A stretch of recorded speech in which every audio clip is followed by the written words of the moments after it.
13 years ago, what happened. My husband returned from a business trip to Houston. As soon as he walked through the door, I immediately knew something was wrong. My name is Jalene Braxton. My husband Jim calls me Joe, as do most of my friends. At that time, we had been married for 5 years. We had a 3-year-old daughter. Susan, our daughter, was sleeping when Jim entered. Jim works for a software development company and sometimes has to travel for business. Fortunately, not very often. I teach advanced math at a local high school. It was summer and I was on vacation for a couple of months. Jim and I met in our first year of university. We dated for 4 years and then got married right after graduation. We love each other very much, but it took all my love for him not to divorce him after this incident. The look on his face as he walked towards me said it was not going to be an easy day. He was already crying and I realized that he seemed to be asking for forgiveness for what he was going to tell me. He asked me to sit down and then started talking about how he got very drunk and had sex with a woman who worked at the company he did business with. He said it was a moment of weakness while intoxicated and he was so ashamed that he could hardly bear it. He explained that after finishing business he was at a bar with several people. He said he drank too much.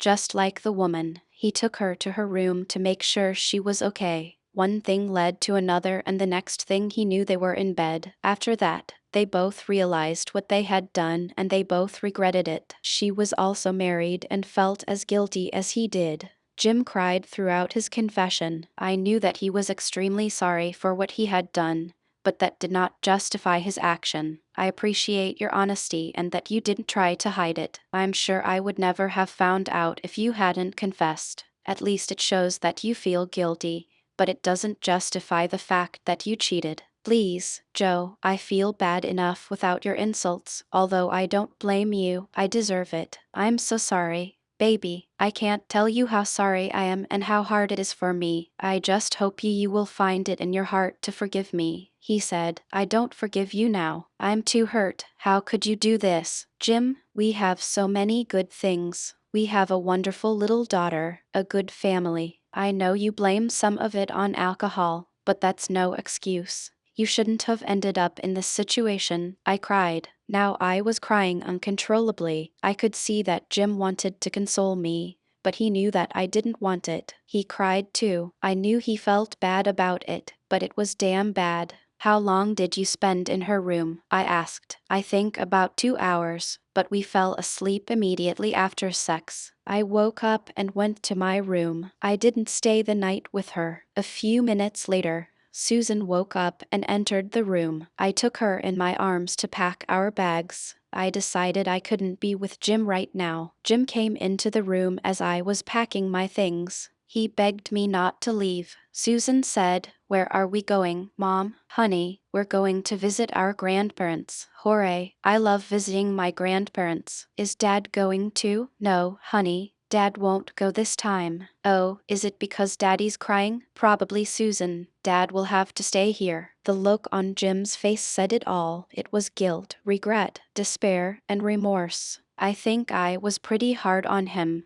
but he deserved it. When are you coming back, Joe? He cried. I don't know, Jim. You need to give me time to get over this. I just don't want to talk to you right now. I'll call you when I'm ready to talk or come home if I do. Please, Joe, I'm begging you. Don't go to a lawyer and file for divorce. I love you so much, and I'm so sorry I did this. Please believe me when I say I didn't plan for this. It just happened. I won't go to a lawyer or file for divorce until I've had a chance to think and then talk to you. After that, I won't promise anything. Goodbye, Jim. With these words, we left the house. I heard him sobbing as I left the house. I almost went back, but didn't. I was so angry with him. I knew I couldn't divorce him because of this, but he had to suffer a little. Susan and I spent the next 4 days at my parents' place. I told my parents the whole story, but surprisingly, they did not interfere. They were angry at Jim, but they loved him very much and believed that it was my decision what to do. I knew Jim was probably losing his mind since I hadn't spoken to him since then. My anger subsided,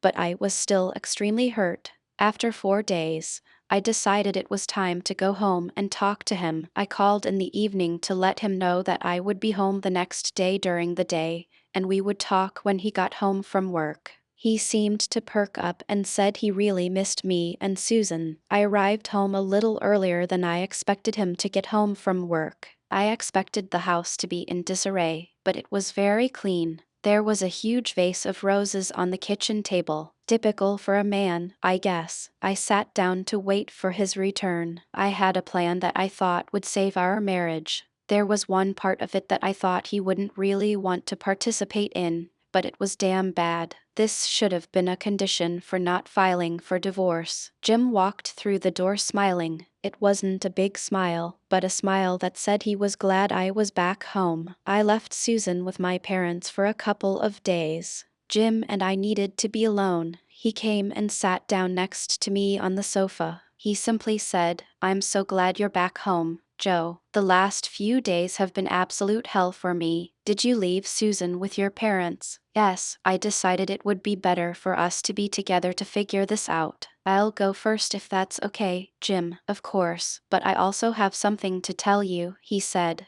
"You hurt me, Jim, but I don't think you did it on purpose. I still love you with all my heart. If I didn't love you, you would have already received divorce papers. But that still doesn't justify the fact that you slept with someone else. I need to know if you love me. I need to know if I can trust you when you're not with me. The best thing about all of this is how you confess to me right away. You didn't try to hide it, and you seem to feel a lot of guilt. Joe, darling, I feel so much guilt and remorse. You have no idea. Not only have I hurt you and Susan, I've brought so much shame upon myself that it's almost unbearable to me. I'm a good, faithful husband, Joe. I'm not a cheater. It was a stupid once-in-a-lifetime mistake that won't happen again. I swear to God, I will spend the rest of my life proving to you what a good husband I can be." That's what I wanted to hear, Jim. "It will take me a while to trust you again, but if you show me that I can, then I will. I promise. I will regain your trust, and I will prove that you made the right choice in choosing me as your husband." We hugged, then kissed. It was a little awkward, but it felt good. Then I said, "The flowers are beautiful, Jim." "Thank you. Thank you, Joe. Thank you for being understanding and giving me another chance. There is one more thing, Jim. I have a document for you that you must sign. If you do not sign it, I will begin divorce proceedings." He suddenly became confused. "What is this?" he asked. "Because you get freedom from guilt. I decided that if I ever needed one, I should have that option too. It's a pass-through agreement. It says that if I ever want to have sex outside of our marriage, I'll get your permission. A free pass if you want. I'm not saying I'll ever use it, but I want to have it in case I need it. It's a lifetime agreement. It won't expire. It'll always be a reminder that you owe me something."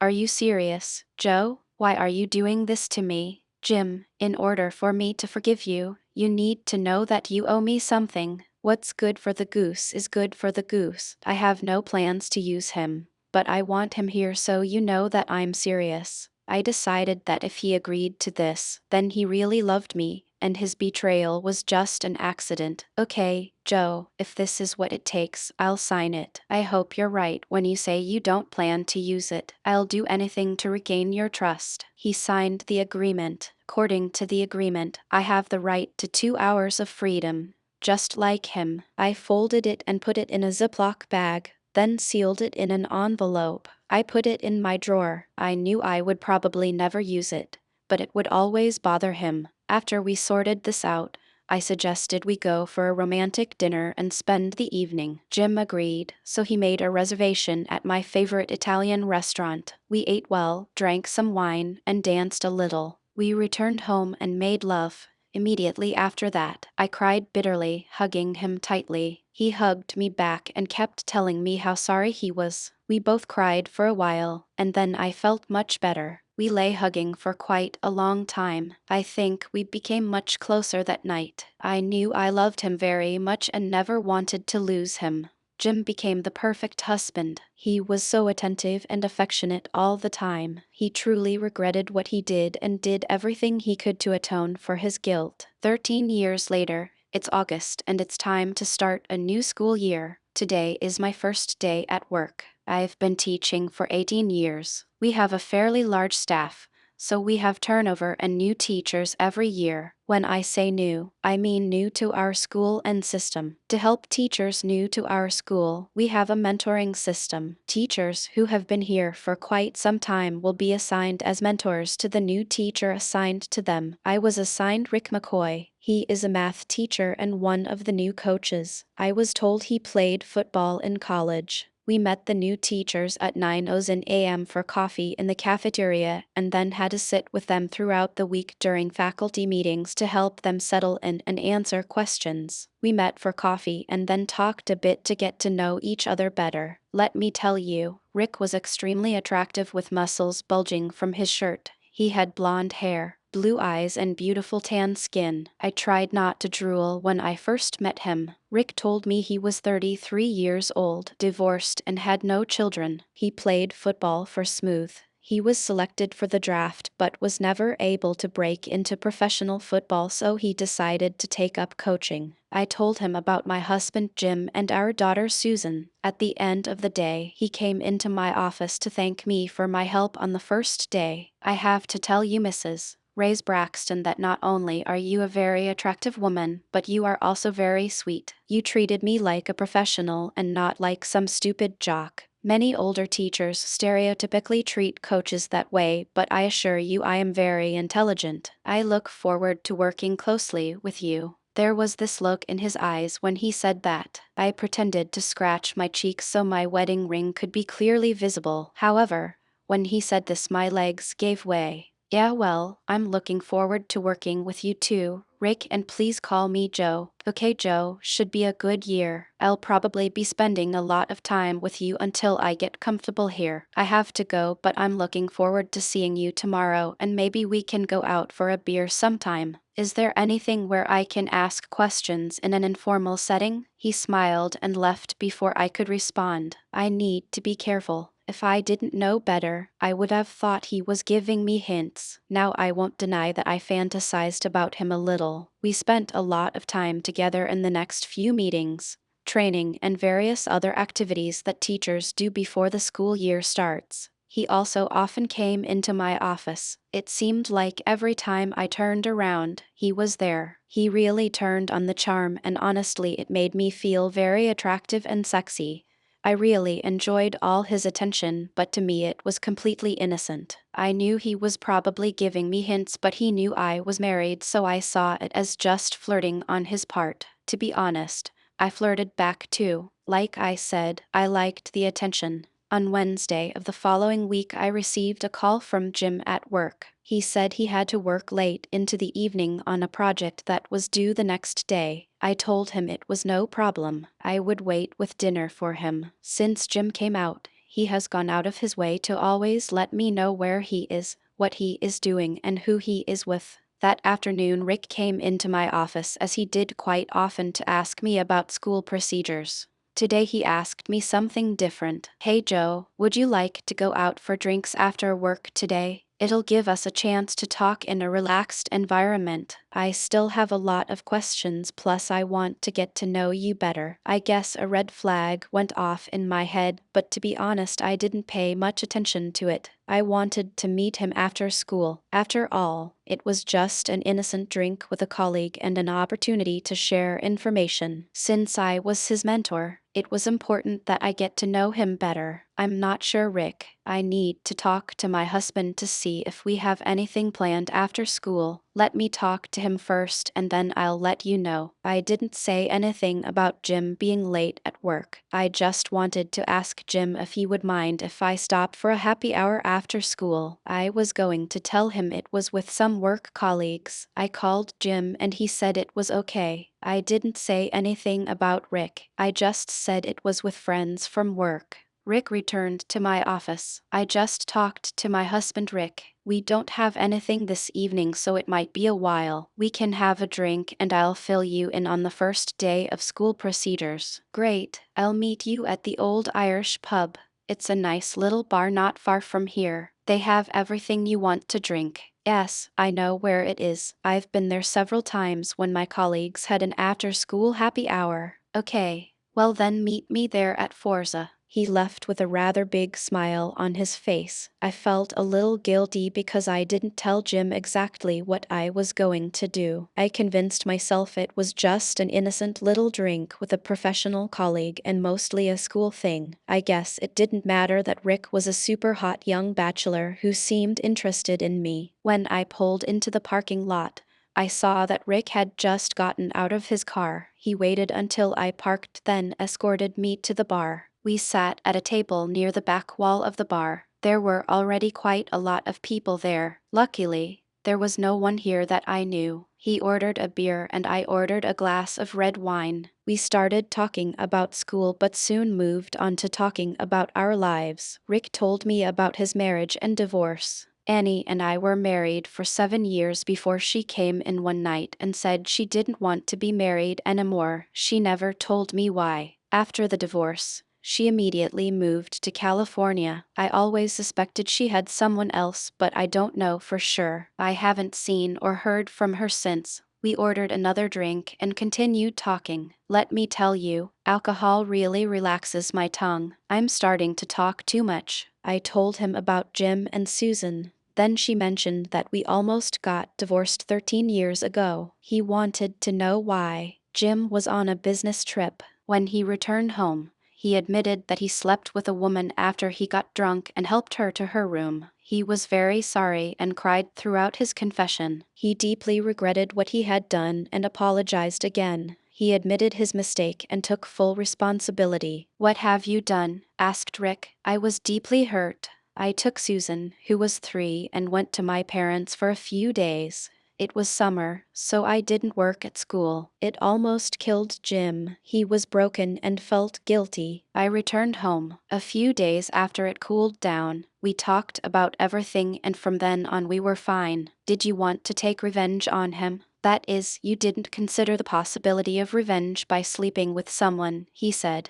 "Well, there was a condition not to file for divorce. I did it mainly to scare him and show him that I had something over him." "What was that, Joe?" "I made him sign a pass agreement. Basically, it says I have 1 free pass to sleep with another man if I want. He spent 2 hours with this woman, so my pass says that I get 2 hours of the same." "Did you use it or did it expire?" he asked. "I haven't used it and it doesn't expire. I can hold it over his head for the rest of our life together. I have to say he's been a perfect husband ever since." I laughed as I finished my second glass of wine. "Why didn't you use it, Joe?" "I don't need to. I have a good husband who makes me very happy. I just did it to get back at him." I was still mad at him at that point. Plus, I never really had the chance. His face brightened a little and he looked me straight in the eye and said, "What would you say if I asked you to use a pass with me? I find you very attractive and sexy, Joe. Your husband cheated on you. He spent 2 hours with someone else. Woman, it seems fair that you should have the same." Rick's words brought back old hurt feelings from that night 13 years ago. Maybe I really deserved my turn. I told Jim that what's good for the goose is good for the goose. Rick was very attractive and I was sure he would be incredible in bed. I wanted to stroke his muscles while he held me tightly. What was I thinking? I can't do this even though I had a pass. It was a long time ago, Rick. It would have killed Jim. I'm very flattered that you find me so attractive, but I don't think I'll ever use that pass. Yes, you're right. In our society, it's normal for a husband to cheat, but God forbid if a wife wants to have a little fun on the side. He had his fun and you should remain faithful, even though you have permission from your husband for sex with another man. This struck a chord with me. Maybe he was right. Jim signed the pass, agreeing that I should have the right to a little adventure too. This was the price he had to pay if he wanted to stay married. It's not like I had an affair or anything like that. I just wanted 2 hours with Rick. I wanted to know what it was like to sleep with another man and I could do it legally. You have a point, Rick. What are you suggesting? He's really perked up now. On a Friday night, you come to my apartment at, say, 8 p.m. You stay until 10 p.m. and then go home. That will be your 2 hours. We won't go anywhere. We'll just have sex. I promise. I'm into it. Very good. The way he said it had a profound effect on me. I stood there, trying to imagine him naked. While he was talking to me, he quietly touched my hand. It's a miracle I didn't jump on him right there in the bar. Look, Rick, I'll have to think about it. I'm not making any promises, but I'll think about using my pass on Friday night with you. Come see me in my office Friday afternoon and I'll give you the answer. Next two will all be working in our offices today. I need to get my office ready. Don't come to me until Friday afternoon. Fair enough, Joe. But until then, he leaned over and kissed me on the lips. He held the kiss for a few seconds. That was a damn good kiss. Then he got up and left. I sat there, slightly stunned. What should I do now? A part of me was so impressed, but another part didn't want to hurt or cheat on Jim. Jim returned home around 8:15. He had dinner, took a shower, and then came to the bedroom. I was lying on the bed naked. I told him to join me. He quickly took off his pajamas and we had sex. After that, he wanted to know what happened to me. I shrugged and said I had missed him all day and needed to make love to him. He smiled and said, "You're welcome, my joy." I had trouble sleeping that night. I thought about everything Rick said. I knew I had to make a decision by the next evening because if I decided to use my pass, I would need to tell Jim. I didn't see Rick all day Thursday. Even though I told him not to come, I missed him. Before I left, I received an email from him. He simply wrote, "Your move." I thought about this on the way home. My decision was made. I took a shower and lay down on the bed. Jim was still working on something in his office downstairs. I opened the drawer of the bedside table. I reached to the back of the drawer and pulled out an envelope. Should I open it or tear it apart? I opened it, took out the pass and placed it next to me on the bed. Jim got up, took a shower, and then sat down on the bed. He asked, "Are we going to have round two tonight, Tiger?" "Jim, do you recognize this piece of paper?" I handed it to him. He swallowed and said, "Yes, that's the pass agreement you made me sign after I cheated on you." "Yes, and you understand that it still works." I decided to use it on Friday evening. I won't tell you his name, but he is a new teacher at our school. I won't go into detail, but this is the one I chose, and he wants it. "Why are you doing this, Joe? After all these years, why?" "I was a good and faithful husband. I treated you like a queen. I thought this past agreement was long forgotten. I don't understand why you're doing this to me now." He started crying, and I felt very sick. I stood my ground. I thought about it from time to time, but never found the right opportunity. Now she is. It's not fair that you could have fun. But I can't. It will be 2 hours, the same as yours. It will be tomorrow evening. I'll leave at 7:30 and arrive at his place at Edozo. I'll leave there at 10,000 and be home by 10:30, after which the pass will be used and we'll be even. Are you in love with this guy, Joe? Do you want to replace me? Hell no, Jim. You don't understand. This is not an affair. I love you. This will make up for what you did to me. I know it's been 13 years, but I still remember it and think about it sometimes. It won't change anything between us. What should I say, Susan?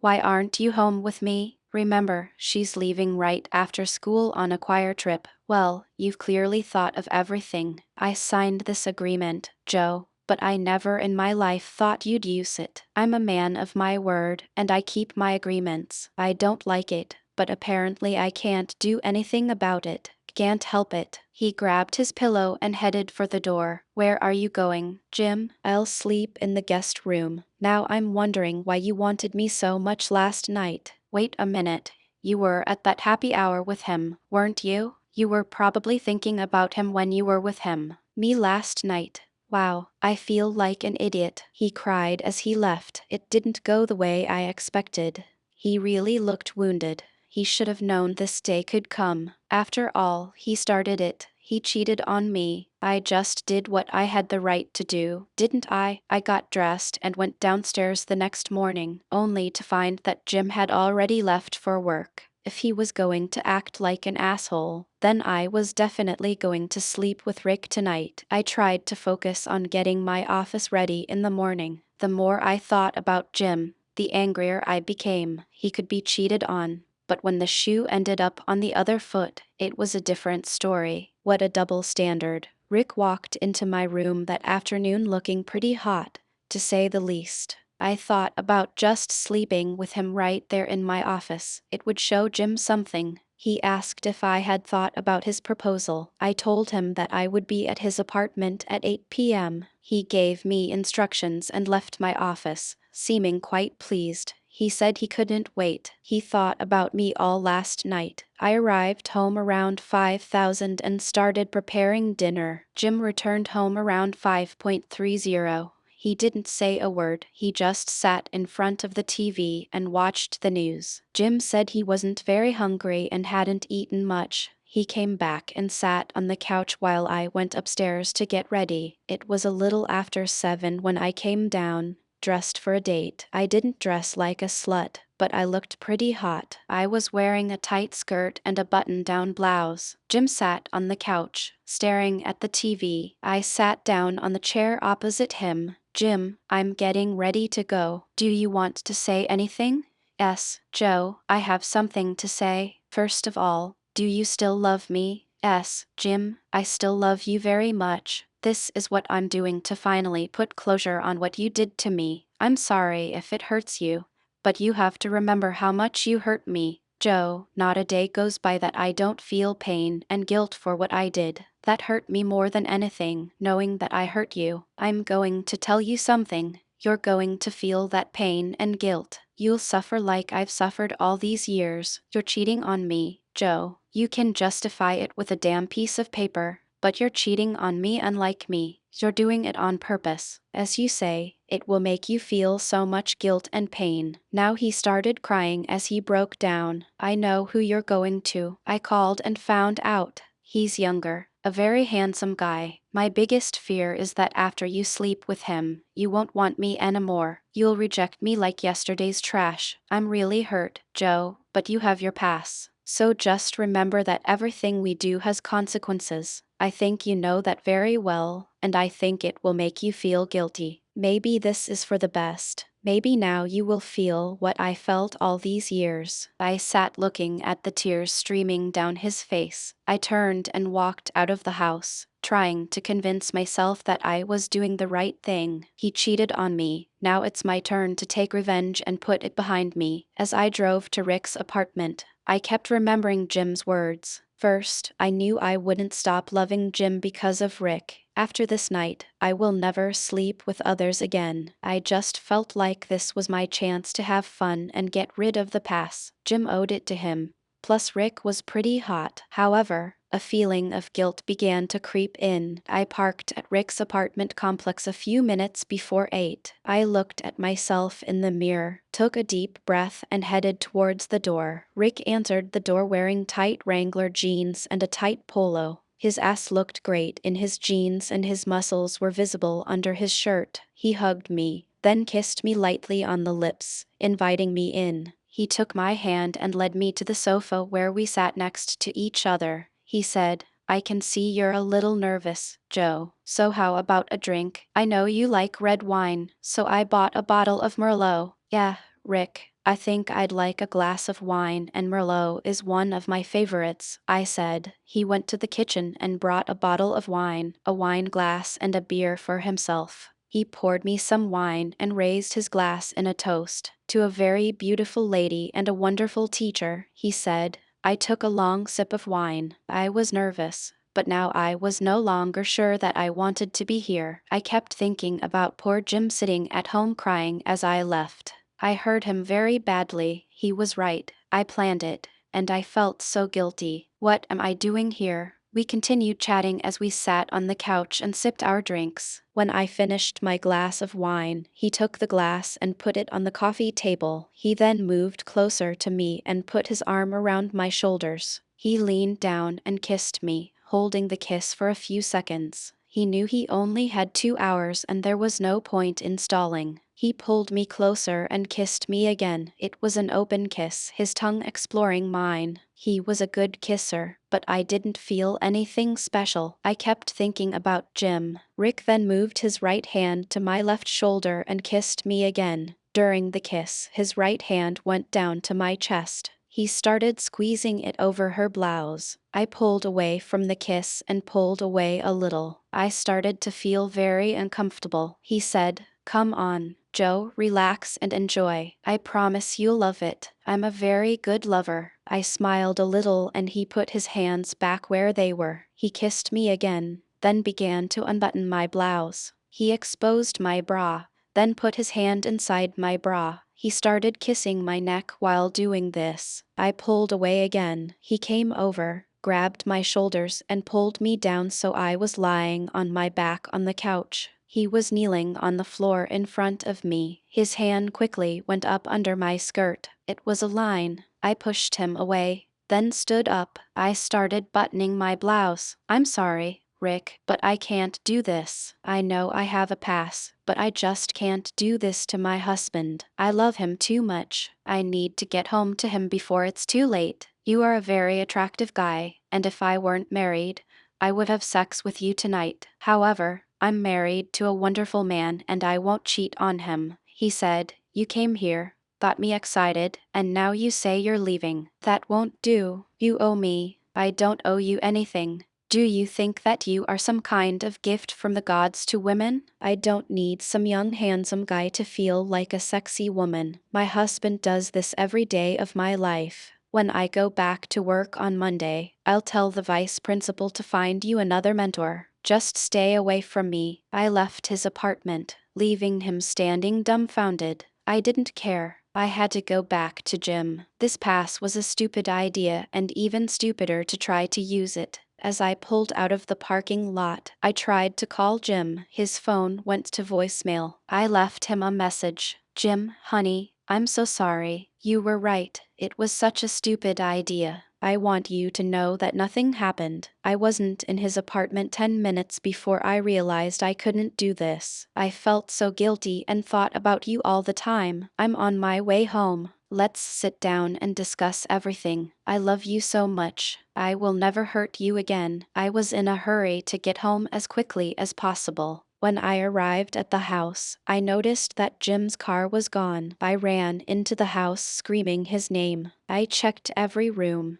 but he wasn't home. I walked into the kitchen where I noticed a piece of paper on the kitchen table. It was a letter from Jim. "Dear Joe, after my confession, you took Susan and left me for 4 days. These were the longest and most painful 4 days of my life. I wasn't sure if you'd come home, so I left too. I don't know where I'm going or for how long, but I don't want to be around when you return from your lover. Perhaps you will have a look of satisfaction on your face that I cannot give you. Perhaps you have already lost me. I just want you to know that I love you very much, and I pray that I don't lose you yet. With love, Jim." I sat down and cried bitterly as I read his letter. How could I do this to him? I didn't imagine it would be like this. I could only hope that he would listen to my message and return home. I changed into pajamas and a robe, then sat on the couch to wait for him. I fell asleep, but woke up around 3 a.m. I looked around, checked the garage,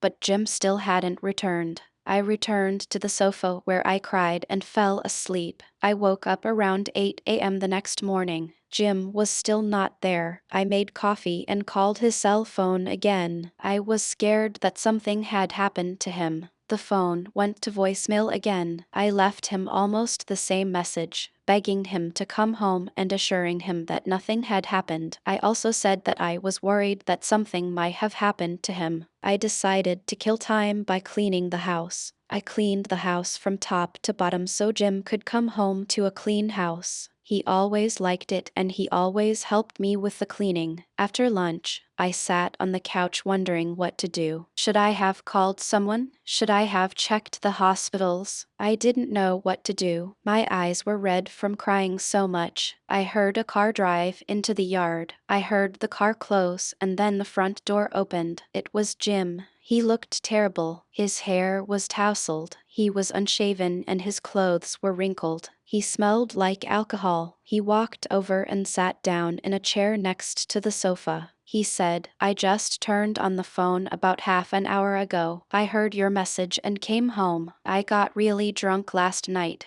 then slept in the car. Your message said you didn't have sex with him. Why not, Joe? You had a pass. You had the opportunity to get back at me for what I did to you. You were right, Jim. Yes, I had your pass, which by the way, I made you sign. It was stupidity, and it was even stupider to resort to it. No matter how you look at it, I cheated on you. I betrayed your trust in me. I felt so guilty. I knew when I walked into his apartment that I couldn't cheat on you. I didn't want to live with this for the rest of my life. I'll tell you something else. He was handsome and very sexy, but I wanted you. He didn't do anything to me. All I thought about was how sexy and wonderful my husband is. It hurts so much, Joe. I can't describe how I felt and how I feel now. Even if you didn't do anything, I'm glad you didn't, but it still hurts. I even thought about ending it all," he said. He suddenly turned pale. He had trouble breathing. He looked at me as if asking for help and fell to the floor. I was sure he was having a heart attack. I immediately dialed 911 and reported what was happening. The fire station was close to our house, so it shouldn't take long. I knelt down next to Jim. I put my ear to his mouth and made sure he was breathing. I checked his pulse, which was weak, but there it was. I knew CPR,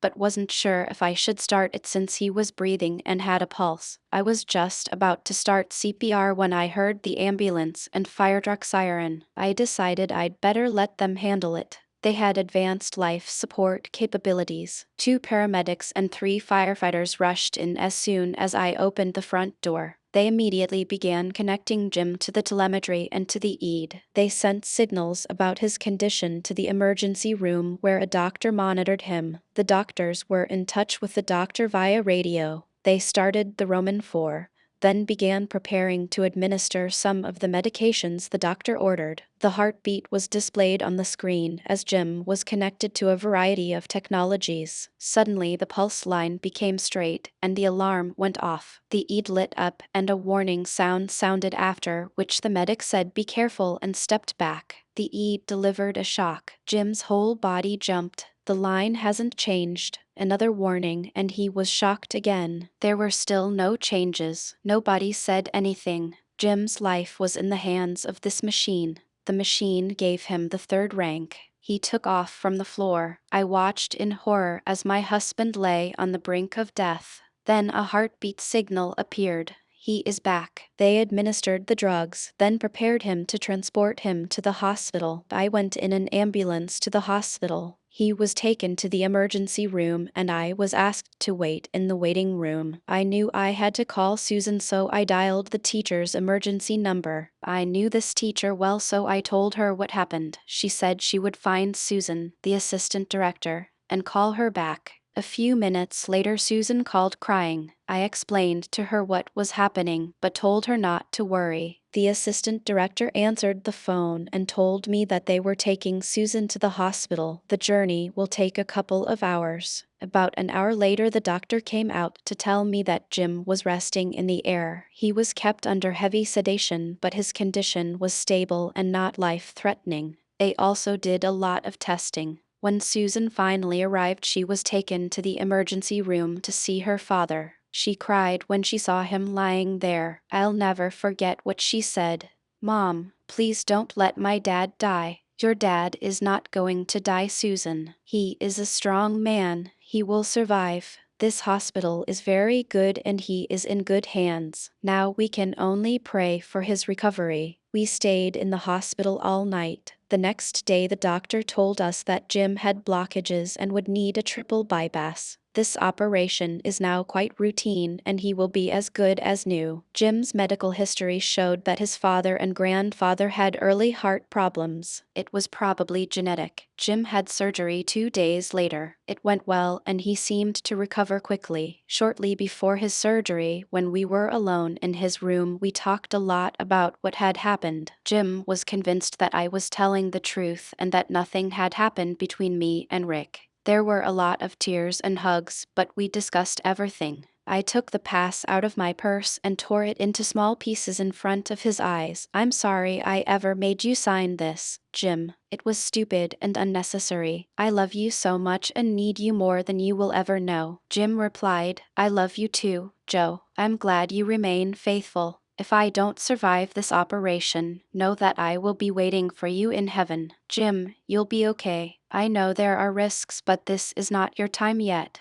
You're only 40 years old. You and I still have a lot of things ahead of us. Susan needs her father. You'll come out of this better than ever. Or, a few minutes later, he was taken away for surgery. I hugged him and kissed him as they took him away. I cried when they took him away. I prayed for the next few hours. Susan came to the waiting room as soon as she left school. Jim was still in surgery. Susan was crying, but I did my best to reassure her that everything would be okay. Finally, the doctor came to talk to us. He said the surgery went well, although there was a point when his blood pressure dropped dangerously low. They managed to lift him back up. He has received many blood transfusions, but he will be fine. They allowed us to look at him in the intensive care unit, but warned us not to be shocked by his appearance. He looked bad. He had many tubes coming out of him and many wires connected to his chest. I could tell he was suffering. He tried to smile at us, but it was difficult for him.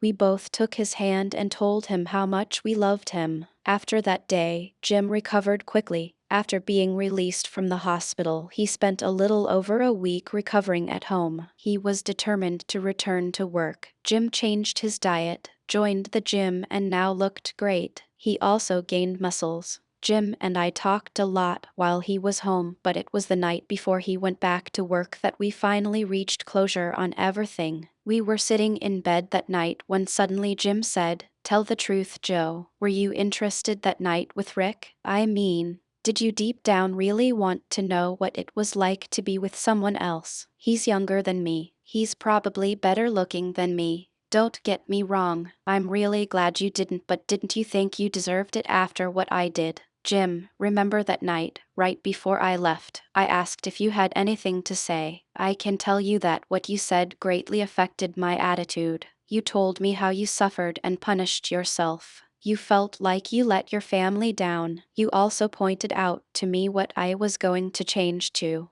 Fast or not, I was going to cheat on you with another man. Yes, I remember. It brought back all the pain and guilt I felt when I cheated on you. Maybe I was really trying to talk you out of it. Maybe I wanted you to know the consequences, he said. I thought about it on the way to his apartment. I thought about it while I was with him. I thought it would give me closure, Jim. I realized it didn't. It would only bring more pain and suffering. At that moment, skipping seemed like a good idea. I realized in his apartment that all I was doing was adding insult to injury. He was not on my mind that night. He was touching my breasts. I said, "How did you feel, Joe?" All I could think about was you and the tears streaming down your face as I left. You were right. I planned this and it would have been cheating. I felt so guilty just being there. I know that I have to leave there and come back to your home. You saved my life, Joe. Your quick actions when I had a heart attack saved me. Yeah. Well, I blamed myself for having a heart attack in the first place. I don't know what I would have done without you. You almost died, Jim. They gave you 3 ranks. I'm just glad you're here now, here with me. You don't have to feel guilty about what you did anymore, Jim. It's forgotten, and the past that was a reminder is also destroyed. I love you very much, Joe, and I love you too, Jim. Now tell me, when did the doctor say we can start having sex again? I think he said we could start tomorrow. It's almost midnight, so maybe we can start now. I knew we had a lot of good times ahead. I didn't see Rick that much anymore after that. They found him another mentor, and he mostly stayed away from me. I heard he found solace in the arms of a 27-year-old cheerleading coach. Jim takes care of himself and gets checkups twice a year. Our intimate life became more frequent and better after all this. After Susan left for college, we really enjoyed being alone. There's not a place in the house where Jim and I don't make love. Sometimes I think about that night with Rick. What if I slept with him? I'm not sure I would be here now. but I didn't, and here I am. Subscribe to our channel so that your love doesn't cheat on you, and go ahead and listen to the next story, because this story is nothing compared to the next one. If you're under 18, don't even think, click to the next one.